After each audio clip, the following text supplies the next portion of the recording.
waxaa jira gabay aad maaragtay arrintan ka tiri Soomaali fara badan baa hooyada wax ka tiri sida abwaanka weyn مثلا maxamed ibrahim warsame xadraawi amase allah u naxariisto calays ciise oo kale hooyadu waa lama horaan very famous gabay adigu balkaad naga dhigay insha Allah September 10keedii sanadkii la soo dhaafay 2010 waxaan joogay magaalada aan deganahay Columbus Ohio yaraan saaxiibanahay anigoo Mahad Xasan la yiraahdo ayaa salaada ciid isku raacnay maalinta ciid ahayd meel yar waxaan ku tukanay hool ahayda la soo kareeyay rag iyo dumarka marka uma aysan dhaxayn wax ood ah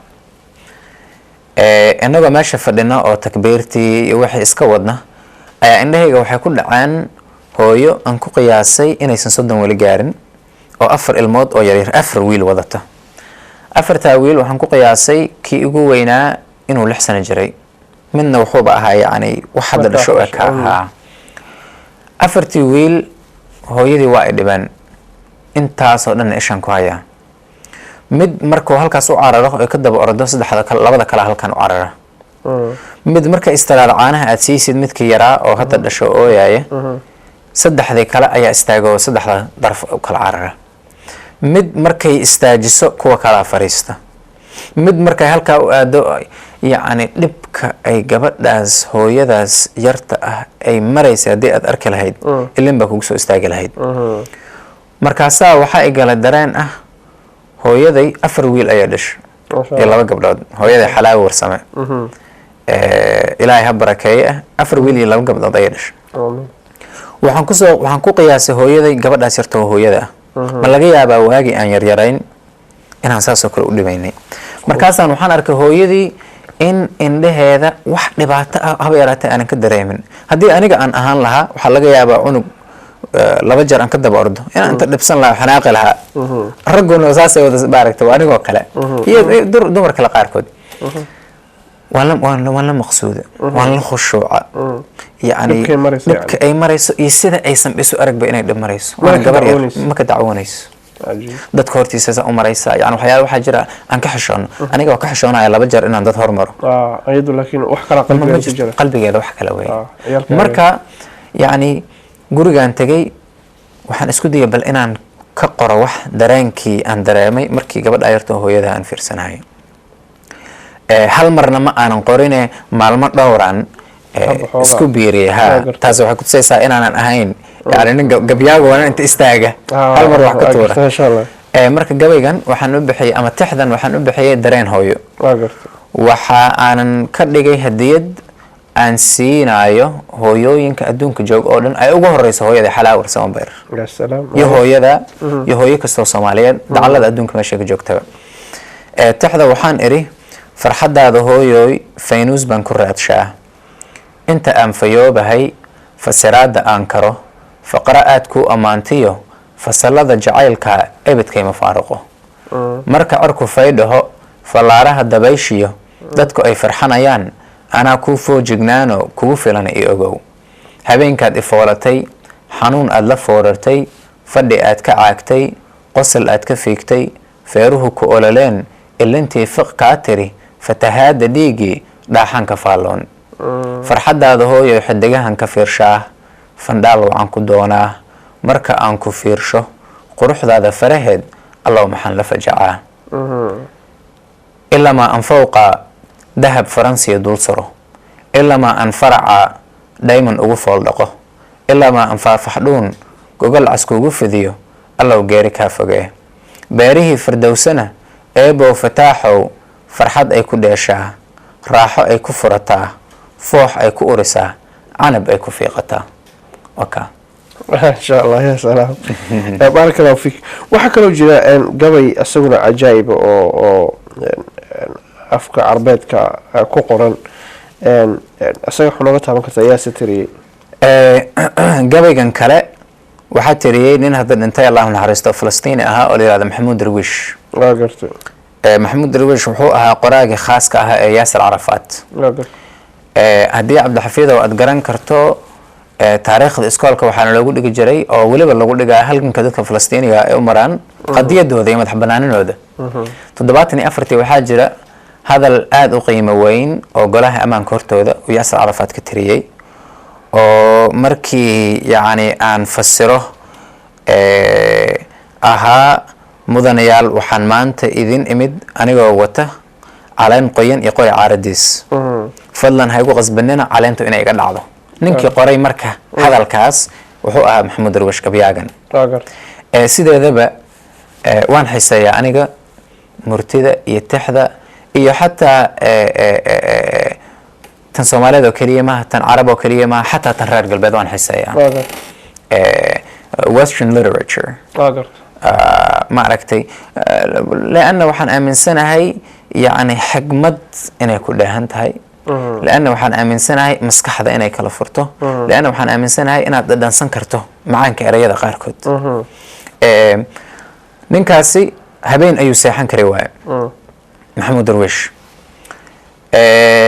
wuxuu la seexan kari waayey dhulkii uu ku dhashay oo uu tegi kari waaye hooyadiis iyo aabihiis iyo adeeradiis iyo meeshii awowgiis uu ku dhashay isaga uu ku dhashay ma uusan tegi karin waa waagii yaasir carafaad iyo qoladiisa banaanka ay joogaan markaasuu wuxuu yidhi caawa waxaan rabaa inaan gabay u qoro dalkayga markaasuu yidhi maxaan ku matalaa dalkayga wax qiimo badan adduunka oo aan ku matalo dalkayga waa maxay wuxuu aakhirkii gartay in adduunka wax ugu qiimo badan ay tahay hooyada sidaa darteed gabayga uu ku magacaabi doono hooyo inkastoo qasdiga uu yahay dalkiisa iyo si uu maaragtay ugu xiisay waana darsi ayaa meesha ugu jira dadka Soomaaliyeed يعني waxaa weeye nina sidii haadgeed waayo saa habeenba meel seexda u socda isagoo dal leh mana tegi karo laga soo ceyrshay nina isagoo dal leh oo ciid leh oo calan leh oo dhaqan leh oo astaan leh oo sumad leh oo la yaqaan ayaa uu yahay qofka ugu horeeya burburinaya dalkiisa iyo dadkiisa dadka Soomaaliyeed oo inaga labadana ku jirno gabayga waxaa la yiraahdaa ilaa khubzi ummi fariin ku socota rootiga hooyaday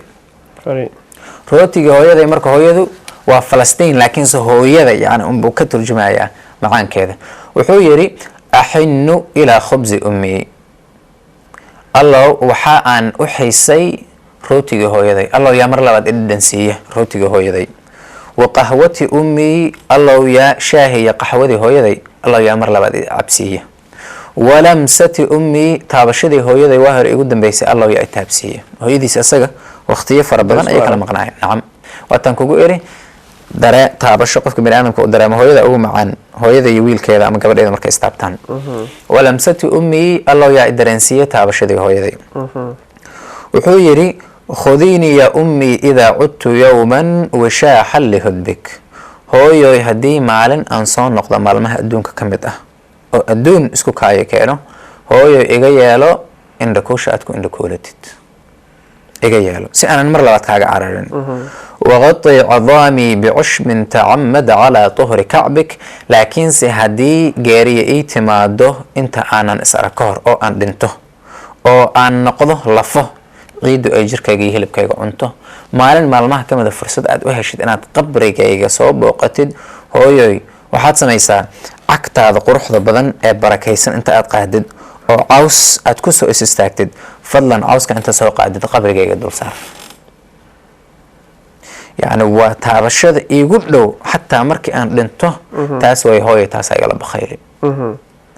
cagtaada barakaysan oo quruxda badan caws aad ku soo istaagtay adiga caws oo dhan ma rabo ubax oo dhan ma rabo mid adiga aad ku soo istaagtay oo cagtaada quruxda badan ay soo taabatay hooyo xataa hadii aan dhinto oo nolosha aan isku soo gaari weyno oo cadawgu uu na kala dhex gooyo hooyo cawska intaad qaadid qabrigayga saa u korsaar وغطي عظامي بعشب تعمد على طهر كعبك وشدي وثاقي لكن سهدي أي نقطهن أسأرقنه هو اسكو كاي حر أو محاد استعماليسا بخصلة شعر وبخيط يلوح في ذيل ثوبك تماها كمده انت ما ركت فرت هذا تنتجلس مدة أقول دار انت تسوق جويسد سيدي سونكي أني أذيك هاي اسكو كان حر maxaa yeelay suun ma rabo qof bini aadama sameeyey ama geed baa laga sameeyey ama mara kale laga sameeyey timahaagaan rabaa laana waa wax adiga kaa yimid waa wax jirkaaga quruxda badan ka yimid waa wax naxariista iyo macaanka hooyadu ay leedahay oo intaasoo sano aan mooganaa itaabsiin kara tintaada markay dhabarkayga saa u taabato iyo sinhayga laakiinse haddii tin aysan kugu oolin oo da kaa daba timid dadku sida marka la yar yahay timuhu ay u rafmaan oo maaragtay da markay timaadana soomaalida waxay tidhahdaa ninkii muxuu ahaa geeri ka fakada gabow ayuusan ka fakanayn laakiinse haddii hooyay wuxuu yidhi timo aadan lahayn oo timihii ay kaa rifmeen wa bikhaytin yulawax fii dayli thawbik hooyay waxaad samaysaa diraca aad xiran tahay halka dun ee gadaal ka laalaada inta aad soo jiido taas isticmaal inaad isagu kaayo xirto maxaa yeelay mar walba waxaan rabaa inaad u isticmaasho sida suunkii wax jirkaaga ay taabtaan macaankaasaan rabaa inaan quuto oon dareemo khudiini ya ummii idaa rajactu yowman wuquudan bitannuuri naarig haddii maalin maalmaha ka mid hooyo aan soo laabto oo inta aan dhintay laakiinse jirkayga oo weli nool oo lafa aana noqon haddii aan lafa noqdo wuxuu yidhi caws aad kusoo istaagtay oo kor saar laakiinse haddii lafa aana noqon oo anigoo markaa dhintay jirkayga oo meyda lagu keeno hooyoy iga yeelo xaabada aad ku horiso farxadda noloshaada iga yeelo waa dheer yahay inta kale ma xasuusta laakiinse intaas maa ka xasuustaa haddaan dib ugu soo noqono dunidan hadda aan ku noolnahay hooyada soomaaliyeed saad hore u sheegto waa laf dhabartii ummadda hadda ingiriiska anagu joognaa maraykanka waxaan u malaynaya sidoo kale inaad tihiin meel kastoo aad aragtay waxa ordaya caruurta malcaamada geenayo iskuulka keenayo 7 days a week yani kacaya subax walba 5 o'clock oo aan bareeg lahayn oo aan la nasinaynin oo yani cid kasoo gaaraysa aan jirinin xataa kama hadlayo hooyinka keligooda xataa hooyinka lala jooga daa'ima waxa arkaysa inay igu ordeen inta badan yani intaas oo sabar iyo dulqaada waxay u sameynaysaa jacayl ay ilmaheeda u qabto jacaylkaasoon miisaan lahayn saa u sheegtay marka hooyadan anagu see u nasin karnaa haddaan nahay nimankii dhalay ama la dhashay ama qabay ama maaragtay caruurtooda ay dhaleen waa kow hooyada intaysan hooyo noqon waa gabar sax weyn waxaan ka bilaabi karnaa inagoo gabdhaha naga qadarino intaan la guursan intay gabadhi adiga aad dhashay adiga gabar yar soo ma lihid masha Allah inaad alxamdulilah in hadda aad bilowdo inaad u qadariso inay tahay qof bini aadam oo taam ah oo caqliga wiilkaaga uu leeyahay oo kale leh oo fursad kasta oo wiilkaaga aad siiso gabadhaadana aad siiso mid waxbarasho mid dhaqaale mid inay bulshada wax kusoo kordhisa mid farxadeed yacni fursad walba oo wiilkaaga aad siiso gabadhaada inaad kala bakhaylin kow halkaasi ka bilaabataa haddii qofka lagu soo ababiyo wanaag iyo naxariis iyo jacayl iyo khayr gabar markay ahayd hooyo markay noqotay inta ubay laba jibaarmi maxaa yeelay jacayl baa markaas kusii waa kow haddii aan rabno inaan hooyooyinkeen aan u celino qismi yar qayb yar oo ka mid ah wanaagga ay noo galeen horta waa kow gabadhii intaysan hooyo noqon waa inaan qadarinaa xushmaynaa xushmadda iyo qadarintu waa tiirka ay ku dhisan tahay wada noolaanshaha bini aadamka ama labada isqaba adaga iyo xaaskaaga ama labada isdhalay ama labada wada saaxiiba ah ama labada maaragtay ku shirkoobay wax waa inaad qadariso waay markii ay hooyo noqoto hooyada intaan la gaarin ilmahaaga hooyadood inaad qadariso oo naxariis aad tusto oo xataa waxaa weeye aad qalbigeeda ku beerto inay tahay boqorad waxa lamida adduunka aysan joogin maxaa yeelay boqortooyooyinku waa badan yihiin hal boqortooyo adduunka kama taagna aniga waxaan aaminsanahay gurigayga boqortooyo inay ka dhisan tahay boqortooyadaasna waxaa madax u ah aabbahay oo boqorkii ah boqoradiina waa hooyaday marka nolosha inaan u fiirino inay wax walba aysan aniga haddaan haysan socon mayso waa dhaqankii Soomaaliyeed cadkana ama ku cunay ama ku ciideeyay ma fahmaysaa in aad ula dhaqanto wanaagaas inaad qadariso inaad xushmayso yani ereygaasaan rabaa maanta inaan kusoo celceliyo in aad xushmayso sida ay tahay qof bani aadam oo dhammaystiran adigoo kale ah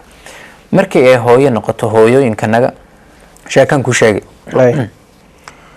ninba saxaabi baa u yimid nabiga sal alay slam markaasuu ku yidhi rasuulka eebow hooyaday waxaan rabaa inaad ii sheegto inaan u celiyey wixii wanaagoo nolosha ii soo gashay. markaasuu yidhi maxaad samaysa? markaasuu wuxuu yidhi hooyaday waxa aan ku qaaday dhabarkayga masaafo aan ku qiyaasay ilaa 6 mayl anigoo cagacad. qoraxda maalintaa jirtay iyo kulaylka maalintaa jirayna haddii cad hiliba aad qaadan lahayd oo dhulka ku tuuri lahayd uu shiilmi lahaa isla daqiiqadaba. qoraxda iyo kulaylka maalintaas jiray ayaa anigoo cad masaafo ilaa 6 mayl baskari ama ka badan ayaan tunkayga ku qaaday ma ka soo baxay wixii wanaag ah oo ii soo gashay. nabiga sallallahu alayhi wasallam wuxuu yiri iska daa inaad ka soo baxdo wanaagga ay ku gashay qayb kamida ah. maalintii ay dhalaysa dalaaci ugu horeeyay oo aan bala gaarin ba dhalmadii iyo dhiigii iyo xanuunkii iyo ilintii waxba aan la gaarin iska daa waxa soo dhame dalaaci ugu horeeyay oo ay martay xataa uma aadan soo dhawaan. ma fahmaysaa? xataa uma aadan soo dhawaan. marka hooyada oo loo celiyo wixii ay noo soo martay waa arrin aan laga salgaari doonin. maxaa yeelay annaga oo ku dadaalayna in aan hooyada siino wixii ayna siisay qaybo kamid ah ayaan ku dhimanaynaa. marnaba waa macquul ma aha. macquul ma aha in hooyo loo celiyo xaqeedii ayna soo goysay. ma aha. ninka caqliga la marka isagoo weli ku taagan jihaadkaas ayuu dhiman. ninka kalena hadda meeluhu iska wareegayo islaantii xumayd baa saas yeeshay iyo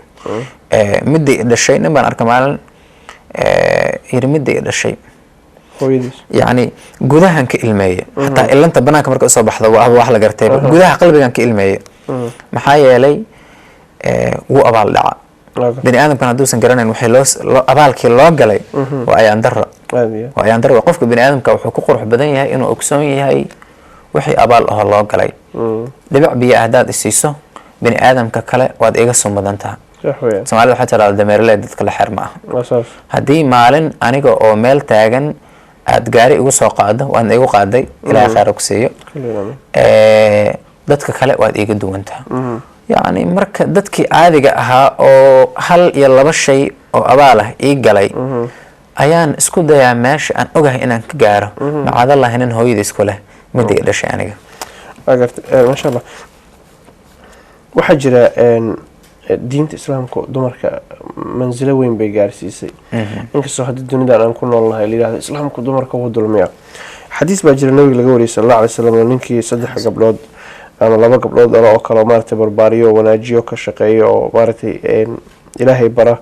cizeeyana sharaf wasad u sheegtay yani ixtiraama oo goolkooda nolosha iyo maxaa lahaa hagaajiye yani adduunkooda iyo aakhirada inta awoodo ilaahay jannadu siinaya hadalkaas waa hadal weyn waa sax weeye ogowna diinta islaamka manzilo wanaagsan oo fiican inay siisay dumarka laakiin taas macnaheedu ma aha muslimiinta inay mar walba siiyaan la garto waa laba mas'alo kala duwan si fiican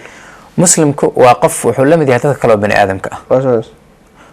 kumanaan iyo malaayiin muslimiin ah jiro dumarka dulmaya malaayiin kale oo wanaajiyo booskii la rabay inay istaajina way jiraan dadkan kale oo aan muslimiinta ahayna sida oo kale يعني waxa weeye iska khiyaali iyo dhalanteed ay noqonaysaa hadii aan ku waraado nin walba muslim ah ma dulmiyo oo ma aragtay ma dhibaateeyo gabar muslimada iska daa muslimiina Soomaali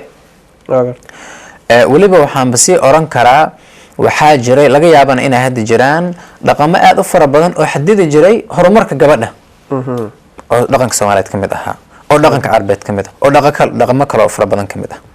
يعني taasi macnaheedu ma aha qof waliba inuu ku dhaqmo laakiin si hadii aan rabno inaan daaweyno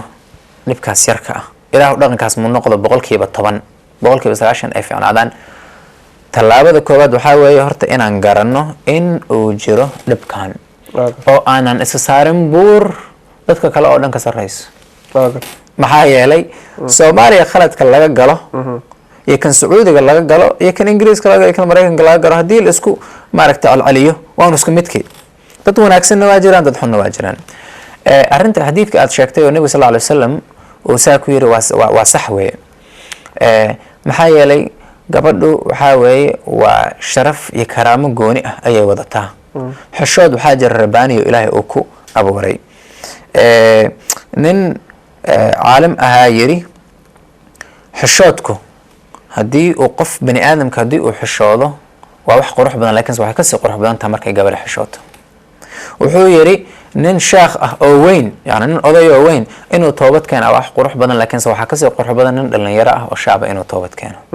wuxuu yiri dadka tujaarta ah inay sadaqaystaan oo gacan furnaadaan waa wax qurux badan laakiinse waxaa kasii qurux badan qof faqiir ah iyo dad fuqaro ah wax sadaqaysta oo gacan furan may fahmaysaa si fiican xadiidkaas waxaad ku lakibi ood ku qaban sheeko qurux badan sheekadii nebi ismaaciil iyo nebi ibraahim calayhim assalaam buug la yiraahdo udxiya oo sheekh bakistani Uthman Taqal yiraahdo u qoray ayaan ka akhriyay waad garanaysaa sheekadii markii nebi ibraahim uu soo riyooday oo wiilkiis ismaaciil u yimid yaa bunayya innii araa fi lmanaami annii adbaxuk fandur maada taraa wiilkaygiiyo waxaan ku riyooday anigoo ku qalay maxaad leedahay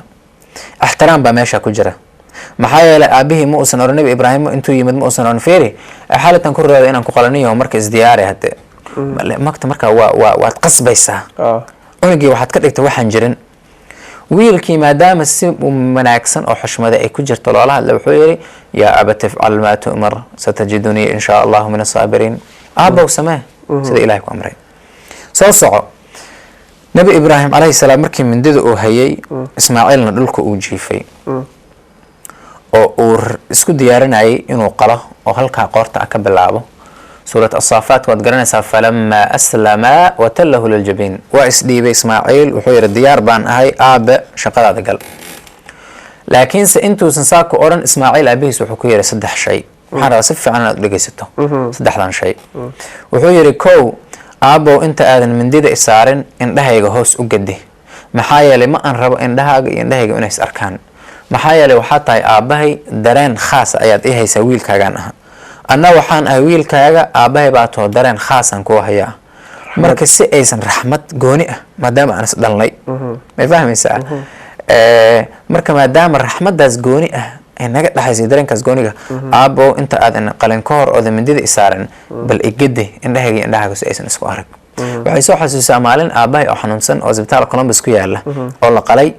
oo aniga iyo walaalahay iyo qaraabaday aan isku badbadalayn ayaan habeen la saaxda subaxii aroortiin anoo shaqo leh habeen kala barkii iyo waqti dambe un adiga ayuu aabahay inta soo toos wuxuu yiri aabe waxaan rabaa inaan ku sheego Soomaalida waxay tiraahdaa waxa marti loo yahay dhulka iyo dhalaanka markaas aan maxaa ka wadaa dhulkana hadda waan ka nimid waan ku noqonaynaa dhalaankan wuxuu yiri maanta waxa laga yaabaa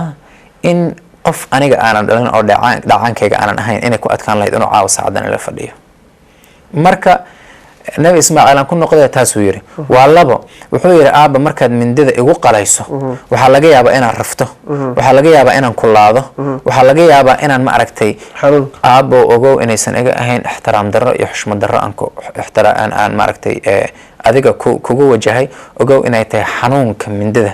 ayuu baan rabaa sida ugu fudud inaan ula dhaqmo ma aha inaan adiga ma aragtay xushmad darro aan kugula kacayo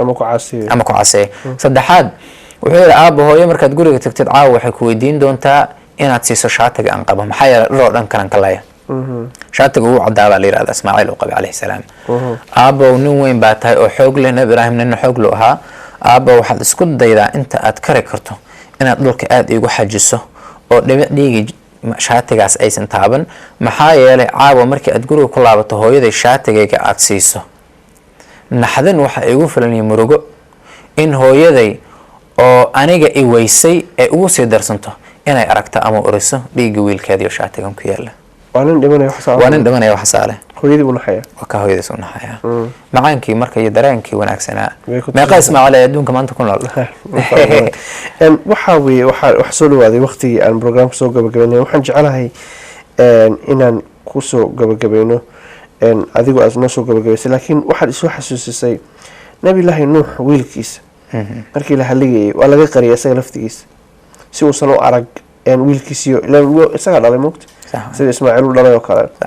يعني إلهي سبحانه وتعالى وحي هذا تفاسير كل هذا يقان تفسير القرآن ولا قريسي وصل ماركت وعرق ويلكسي ولا هلاقي يعني حارنا كل هذا وصحوي محايا لي nabi nuux oo keliyana ma ah ogow nabi ibraahimna sidoo kale maalintii yowm alqiyaamo aabihiis waatuu mushrik ahaa marka la keeno oo uu isku dayo inuu maaragtay u warsado eebe in loo naxariisto oo laga diido oo loo sii wado naarta waxaa la bedeli suuradda aabaha nabi ibraahim oo waxaa loo ekaysiin wan ama xoolo si uusan ibraahim uusan yacni u milacsan aabihii isaga dhalay oo isku dhig isku dhaacaan yihiin oo naarta loo sii wado sii jeedsa ibraahimow sii jeedsan kadibna waa la bedeli markuu soo jeesto ma arka qof bini aadam oo lasii wado xoolo sii socda unbuu arkaa marka waa sax weeye taasina waxay kutusaysaa feri waxaa jira arxam bini aadan arxanka bini aadan wuxuu ka dhexeeyaa dadka bini aadamka oo dhan waa dhoweyd markii dhulgariirkii uu ka dhacay Japan waan ilmeeyey maxaa yeelay arxam bini aadam ayaa igu yaala oo aan leeyahay waagii Haiti dhulgariirka uu ka dhacay oo 100,000 oo qof ay dhintaan aniga iyo nin aan saaxiibo aad u nahay oo ugu weyn ayaa dhowr bari isku haystay yacni يعني نحريس ولو دريمي كراي لو دريمي كرو او isaga daliilkiisu ay ahayd ma qofan muslim ahayn ba wax loo dareemi karo ma ay jirto ana aan la muslimiintu bani aadam kay kamid yihiin bani aadam kana gooni ma muslim kana gooni ma waxyaalo khaas isku keen xaraa jira hadaan muslimiin nahay hadaan Soomaali nahay waxyaalo khaas isku keen xaraa jira hadaan Afrikaan nahay waxyaalo khaas isku keen xaraa jira hadaan nahay dadka midabka madow waxyaalo khaas isku keen xaraa jira balfiiri reerkayga khaaska waxyaalaan la qaybsadaa adiga aan kula qaybsan laakiin adiga waxaan kula qaybsadaa oo muslim oo Soomaali ah waxyaalo aan la qaybsan ninka muslimka oo Arabka ama Pakistaaniga ninka muslimka oo Arabka ana waxaan la qaybsadaa dun isugu kaaya xiran iyo silsilad aan la qaybsan ninka reer galbeedka ah ninka reer galbeedka ana waxaan la qaybsadaa dareen aan la qaybsan ayga maxaa yeelay aygu bani aadam ah marka waa dhibaato hadii yacni meel yar oo kooban oo nolosha iyo xadaarada quruxda badan iyo barwaaqada taala adduunka hadii laga fariyo marka dareenkaasi arxankaas ay hooyadu horseed ka tahay sababayna anbiyadan aan ka sheekaynayno in laga qariyo kuwa iyaga ay dhalaan iyagoo og dambiyada ay geysteen waxaan jeclahay inaan insha Allah taala ku siiyo hal daqiiqo aad ku soo gabagabeyso su'aashan ku weydiiyay kadib saan barnaamijka soo xiran tafadal walaalow aniga waxaan jeclaan lahaa inaan aniga iyo adiga labadana aan ka bilaabo wixii qof oo daawadana aan ku iraahdo noloshan in la isku khadmeeyo ku qurux badan tahay khaasatan in loo khadmeeyo dadkii ina dhalay hooyaduna ay koow ka tahay farxadda noloshu ma aha farxad kaliya aad heshaa waa farxad aad u dhalisaa dad kale oo qalbigaaga ku weyn noloshu inay wax wanaagsan oo qurux badan tahay qof inuu mar walba kugu xiran yahay oo kaliya aadan ahayn in abaal aad u haysid dadkii abaal kuu soo galay in ninkii hooyadiis ay nooshahow maanta adduunka dacalka aad ka joogtaba inaad caawa markaad guriga ku laabato ama galabta markaad guriga ku laabato lugaha hoostooda iyo madaxa korkooda aad ku shumiso in hooyo hadday kaa fog tahay maanta ingiriiska aad joogtid iyadana Soomaaliya ay joogto taleefanka inaad inta qaadato aad la hadasho adigoon wax warsanaynin oo u wacay oo kaliya in aad tusiso oo dareensiiso inaad jeceshahay ilaahayna aad u baranayso cimri dheer iyo caafimaad iyo cibaado soo baranaysiiyo in ninkii ama dhalinta hadda laga yaabo hooyooyinkood iyo aabayaashood iyo maaragtay inay xoogaa xurguf ka yara dhaxaysana inay ogaadaan khalqiga ilaahay uu abuuray oo dhan oo la isku daray meel cad inay ku dhaqaaqi lahaayeen labadii dhalay mooyaane Soomaalida waxay tiraahdaa baryo badan iyo bukaan badan baa la isku nacaa laakiin hal qof baa jiro oo kugu nacan hooyada way doqonka adduunka ugu weyn hadaa tahay hooyada waxaad la tahay ninka adduunka ugu daracsan wali ma arag adduunka waan safra qaaradaha adduunka waxaan South America ka ahayn wali ma arag hooyo ilaah حتى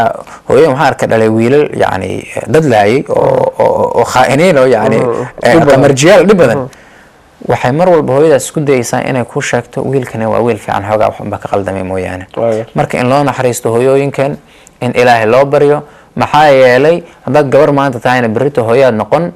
هدي ما أنت أدويل تعين بريته المها هو يالن وناجس نحرسته إن لغوا الصعدة نلاش الله وذا قيب صدق in hadduu ilaah yidhahdana loo duceeyo gabadha Soomaaliyeed iyo hooyada Soomaaliyeed maxaa yeelay ilaahay fadliga iska sokow iyada ayaan caaw ku taagana waadna mahadsantihiin aad baan kugu mahadcelinayaa ustaad maxamed ilaahay subxaana watacaala ha ku xifdiyo hooyo waa noosh hooyo alxamdulilah waa nooshahay Columbus bay degan xalaawi warsame ayaa la yiraahdaa hooyo haddii aad barnaamijkan daawatid ilaahay subxaana watacaala waxaan kaaga baryayaa cimri dheer iyo caafimaad maalinta ruuxda ilaahay kaa qaadan inuu gacantaada midigta kaa siiyo aamiin maalinta qiyaamadan ilaahay gacanta midigta kaa siiyo kitaabkaaga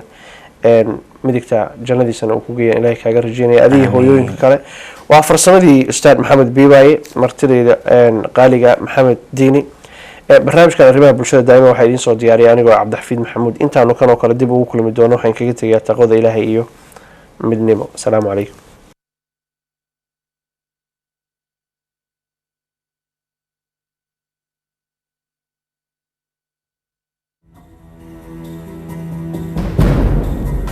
waxaan ku lahaa bulsho markay ka raagto